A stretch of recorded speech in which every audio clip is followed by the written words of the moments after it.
കത്തി നിൽക്കുന്ന വേനൽ ചൂടിലും ജലസമൃദ്ധമായി ഒഴുകുന്ന ഒരു പുഴയും വെള്ളച്ചാട്ടവുമുണ്ട് ഇടുക്കിയിൽ.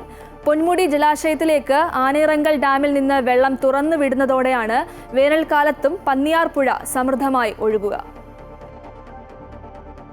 വേനൽക്കാലമായാൽ കടുത്ത കുടിവെള്ളക്ഷാമം നേരിടുന്ന പ്രദേശങ്ങൾ നിരവധിയാണ് ഇടുക്കിയുടെ മലയോര മേഖലയിലുള്ളത്. വേനൽ ശക്തമാകുന്നതോടെ ജില്ലയുടെ മനോഹര കാഴ്ചകളായ വെള്ളച്ചാട്ടങ്ങൾ അപ്രത്യക്ഷമാകും. എന്നാൽ കടുത്ത വരൾച്ചയിലും പന്നിയാർ പുഴയും വെള്ളച്ചാട്ടവും വേനൽക്കാലത്ത് ജലസമൃദ്ധമാണ്.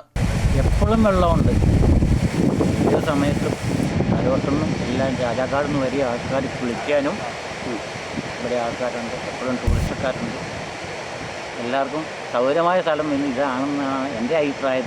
ജലനിരപ്പ് താഴുന്നതോടെ പൊന്മുടി അണക്കെട്ടിന്റെ ഭാഗമായ ആനയിറങ്കലിൽ നിന്നും വെള്ളം തുറന്നുവിടും. മഴക്കാലത്തിന്റെ ആരംഭം വരെ ഇത് തുടരും. അതുകൊണ്ട് തന്നെ കടുത്ത വേനലിലും പന്നിയാർ പുഴ ജലസമൃദ്ധമായിരിക്കും. കുളിരു പകരുന്ന കാഴ്ച മാത്രമല്ല, രാജകുമാരി, രാജാക്കാട്, ശാന്തൻപാറ, സേനാപതി പഞ്ചായത്തുകളുടെ കുടിവെള്ളം കൂടിയാണ് പന്നിയാർ പുഴ. ഈ മേഖലയിലെ കർഷകർക്ക് വേനൽക്കാല കൃഷി പരിപാലനത്തിനുള്ള ഏക ആശ്രയവുമാണ് ഈ വെള്ളം. അമൃത ന്യൂസ്, ഇടുക്കി.